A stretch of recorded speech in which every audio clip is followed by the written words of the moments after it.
Há muito tempo que Ribeirão Preto vem acumulando patrimônios tombados, ou seja, são imóveis e até endereços com valor histórico e cultural, que passam a ser protegidos por diferentes órgãos públicos. O problema é que essa preservação não sai do papel. Na realidade, o que vemos é uma coleção de bens públicos e particulares em processo de ruína. Uma dor de cabeça coletiva que muitas vezes se traduz em desperdício de verbas públicas. O Jornal da Clube reúne novamente especialistas no assunto para discutir as dificuldades e apontar soluções para esse tema tão importante. Agregando valor às comunidades, integrando a macro-região e formando opinião, no Núcleo de Jornalismo está o engenheiro civil José Aníbal Laguna e no nosso canal digital o especialista em administração pública Rafael dos Anjos. Laguna, eu quero começar pelo senhor porque na última atualização que nós vimos da Prefeitura, a cidade tem nada menos do que 120 patrimônios tombados, protegidos. Se todos esses patrimônios estivessem numa situação assim própria para exposição, Ribeirão Preto seria uma cidade como Ouro Preto, por exemplo, um polo de atrativo turístico. Mas não é bem isso que acontece. O senhor tem uma explicação para isso? Bom, antes de tudo, a gente chama cada um desses imóveis ou dessas propriedades, chama isso de patrimônio histórico. Primeiro, a gente não conhece bem quais são as prioridades que são atribuídas a cada um deles em função do verdadeiro valor histórico desse imóvel. E nunca ninguém fez, acredito, nenhuma avaliação de quanto custaria essa recuperação. Eu tenho certeza absoluta de que olham pela idade do imóvel e julgam que isso basta para que a gente possa recuperar o imóvel e ele ter algum valor histórico para que a sociedade entenda esse investimento e compreenda o verdadeiro valor histórico. Eu nunca vi essa lista na minha vida, não sei quem fez, gostaria de vê-la, claro, a gente tem que se informar e tem que fazer um projeto, um plano para investimentos e recuperação de uma grande quantidade desses imóveis. Então, para mim, isso ainda é uma novidade. Essa relação de 120, para mim, é totalmente nova. Laguna, e você acha que a cidade consegue administrar 120 imóveis tombados? Bom, é preciso ter muita ideia de como que você faz um reaproveitamento desses imóveis. Eu não sei até que ponto é preciso uma recuperação tão formidável para que todo mundo receba esse imóvel como importante. Eu acho que, antes de tudo, nós teríamos que fazer uma pré-avaliação desses imóveis para saber se vale a pena ou quanto que seria possível a cada administração. E tenho certeza absoluta, se nós começássemos a recuperar, vamos dizer, de 5 a 10 imóveis por ano, nós vamos levar 6, 7 anos para ter o projeto do que vai ser feito nos tais 100 e tantos imóveis aí. Mas eu acho que nem isso, 4 a 5 por ano já é um número bem grande, né? E numa administração seriam de 16 a 20 imóveis a serem analisados. Eu acho que é um desafio a ser seguido, porque pouca gente sabe que são tantos imóveis a serem estudados. Precisa ver qual é a prioridade e eu acho que tem gente competente, tanto no nível municipal quanto nas entidades afins, aí, como é o caso da Associação de Engenharia. Nós poderíamos nos preparar para ajudar bastante nessa ideia de recuperação dos imóveis. Rafael, agora entre esses 120 patrimônios, nós temos prédios caindo aos pedaços, né? Nós temos hotéis que estão se deteriorando, nós temos museus fechados, né? Sem a visitação. Tudo isso não acaba contrariando as regras básicas da administração pública? Boa tarde, Felipe. Boa tarde, Laguna. É uma satisfação estar aqui nesse canal digital da Clube. É bem importante a gente entender esse Instituto do Tombamento. Esse Instituto do Tombamento, no direito português, ele significa registrar, inventariar, arrolar ou escrever bens. E ele era feito na Torre do Tombo, em Lisboa. Quando esse instituto passa para o direito brasileiro, a gente tem a questão de arrolar, de proteger esses bens que são registrados e recebem uma certa proteção governamental. Então, esse que é o instituto de fazer o tombamento de um bem público. Significa que ele está protegido e está registrado e está inventariado para o poder público. Então, para fazer qualquer tipo de reforma nele, qualquer alteração, precisa de uma autorização governamental. Isso vai depender da esfera em que ele está tombado. Pode ser tombado tanto na União, como no Estado, como no município. Só por aí a gente já vê a dificuldade que é, porque você tem 3 instâncias de poder podendo fazer o tombamento e cada uma delas com a sua especificidade.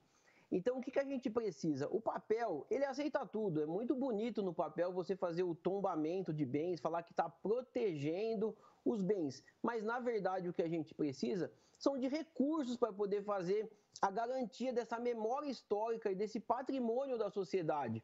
Porque na prática o que a gente vê muitas vezes é, quando se tem a notícia e qualquer cidadão pode fazer o pedido de tombamento de um bem, o proprietário corre para tentar ou se desfazer do bem ou destruir aquele patrimônio histórico. Por quê? Porque ele fica com um volume muito grande de capital parado. Então a gente já teve casos no centro de Ribeirão que se tiveram notícias de que um bem ia ser tombado e que se desconstruiu todo um patrimônio da sociedade. Por quê? Porque aquele proprietário ia deixar lá alguns milhões parados sem qualquer utilização. Então a gente precisa se colocar no lugar das pessoas que são proprietárias desse bem.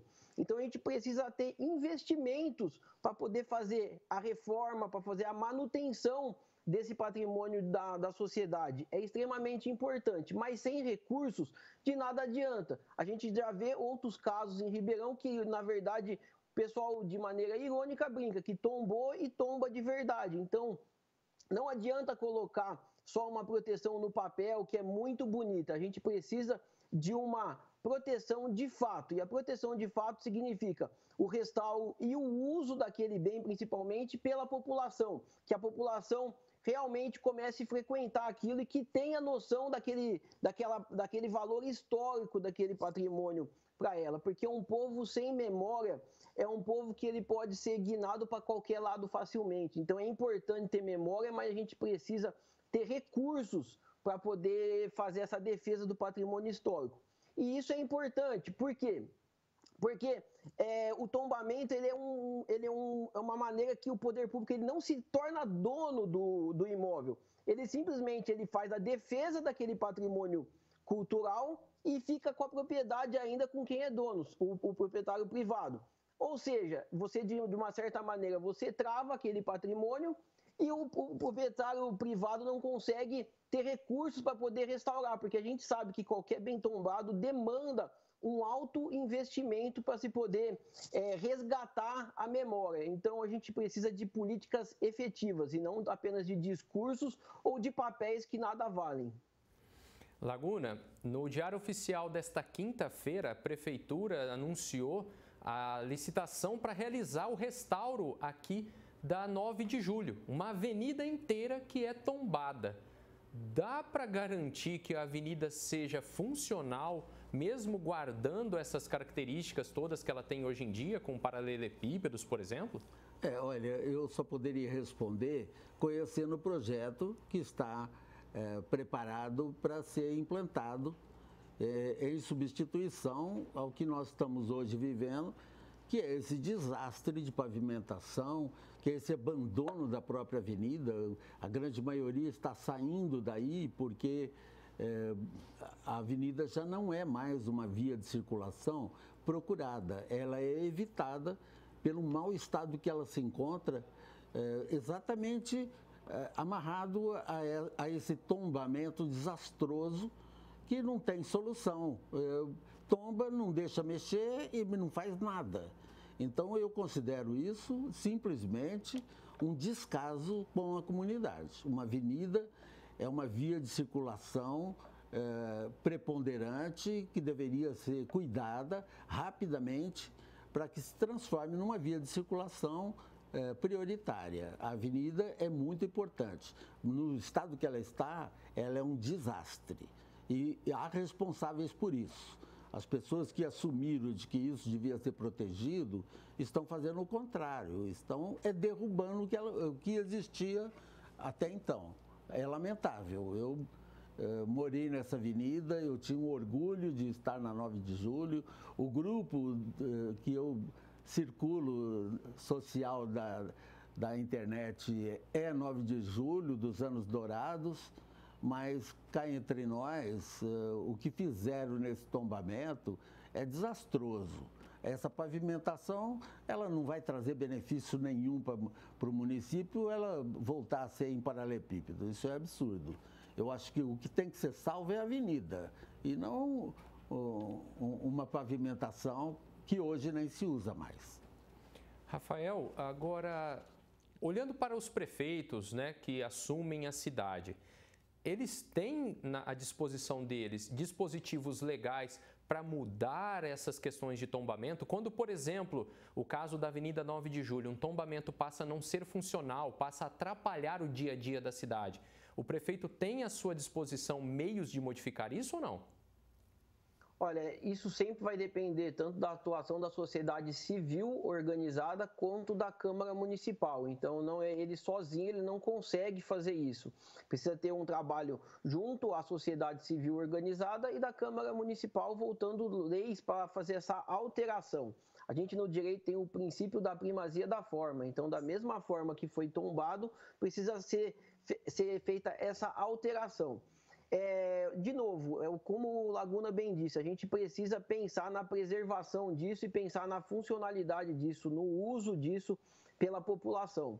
Então, a gente precisa estar estruturado. Não adianta esse processo apenas de fazer o tombamento, falando que quer preservar uma memória e não ter recursos para aquilo, não se fazer a manutenção periódica daquilo. Como o Laguna disse, uma avenida como a 9 de Julho, um cartão postal belíssimo de Ribeirão Preto, precisaria de uma manutenção constante, porque aquele piso não consegue suportar uma circulação de ônibus, por exemplo, é muito pesado. Então, a gente precisa pensar em formas de se garantir tanto a preservação da memória histórica da cidade, como da funcionalidade da cidade, porque senão, a rigor, você não permite com que a cidade expanda e se desenvolva. Então, a gente precisa equilibrar essa balança, e esse precisa ter um diálogo franco entre a população, entre a sociedade civil organizada. Lógico, quando a gente fala desse tipo de discurso, sempre surgem grupos inflamados, mas a gente precisa ser prático, precisamos resolver o problema de hoje, garantindo a memória da população, mas sem comprometer o desenvolvimento futuro. Então, é esse o grande desafio dos prefeitos e dos gestores municipais aí, é conseguir fazer esse diálogo com a sociedade e garantir essa preservação da memória. A gente tem um longo caminho a ser trilhado, a preservação da memória de fato no Brasil ainda é muito pequena, o brasileiro não conhece a sua história, não conhece a história real da sua população, a importância da corte portuguesa vindo para o Brasil e até chegar nos dias de hoje, quanto mais ainda a questão da história municipal. Então, são marcos importantes que a gente precisa se apropriar deles para a gente poder entender o que a gente chegou até aqui enquanto sociedade e, a partir da frente, trilhar uma excelente história para os nossos filhos, netos, bisnetos e as próximas gerações. Agora, rapidamente, para a gente concluir, Rafael, para que isso aconteça, para que os patrimônios sejam revitalizados, sejam colocados em funcionalidade, precisa ter um atrativo econômico. E para que ocorra um atrativo econômico, precisa haver um pouco mais de facilidade para o ente particular. Não é isso mesmo?